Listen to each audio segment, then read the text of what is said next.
Today's video guys, magluluto ako ng ginisang munggo. Ito yun siya. Bago ako magisa, ganito ang gawin ko. Ito yung munggo. Hugasan muna natin.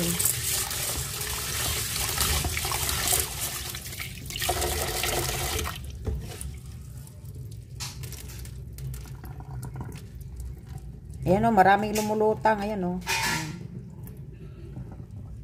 Yan yung munggo na ano, walang laman.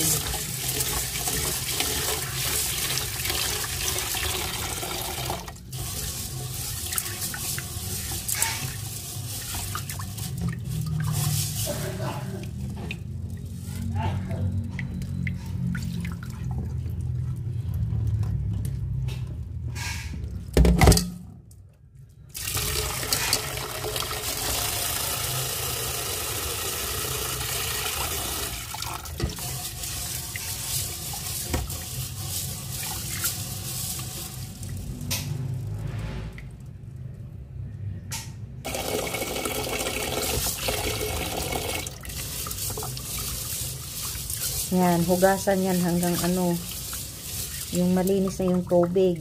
Ayan o. Yan, malinis na yan.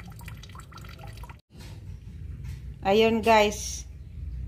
Nandito na siya sa aking kalan. Takpan ko. Tapos sindihan ko para lalambot. Yan, palambutin ko siya ng 1 oras. Ayun, ito na yung sangkap guys. Ito na yung munggo na pinalambot ko. Tapos yung kalabasa. Tapos dahon ng palaya. Sibuyas at bawang. Saka meron akong ano, pork cubes. Yan. Yan lang. Yan lang ang sangkap. Ngayon, mag-isa na ako. Siyempre, maglagay ako ng mantika.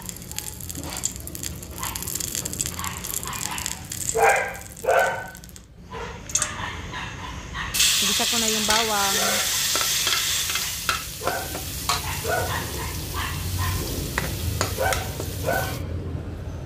Isunod ko na ang sibuyas.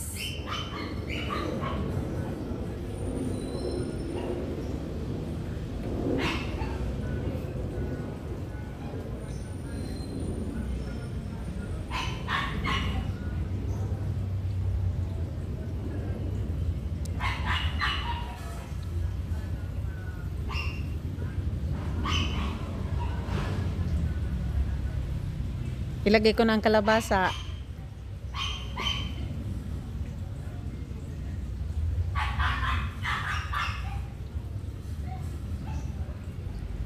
Ilagay ko na ang munggo.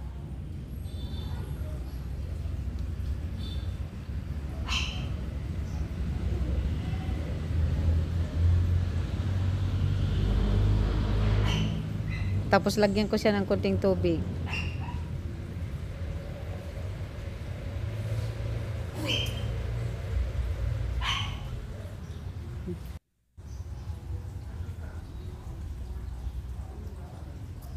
Takpan ko muna para madaling maluto. Pagkatapos ng ilang minuto, ito na siya guys. Kulo na ng kulo siya. Ayan o. Titimplahan ko na siya ng ano, lagyan ko siya ng asin. Titimplahan ko na siya. Asin yung nilagay ko. Tapos ito naman patis.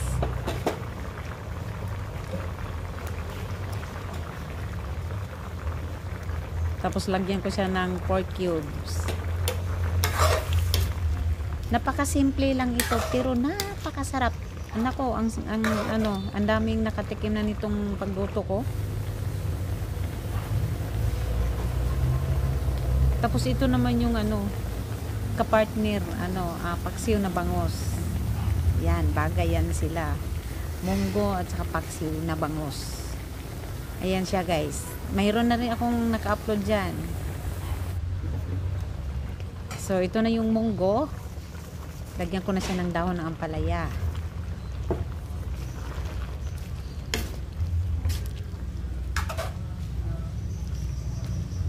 Yan, gusto ko sa munggo na ganyan yung sabaw. Hindi, ano siya, hindi maraming sabaw. Ayun, ito na siya. Luto na. Ayan, okay na to siya. Bye!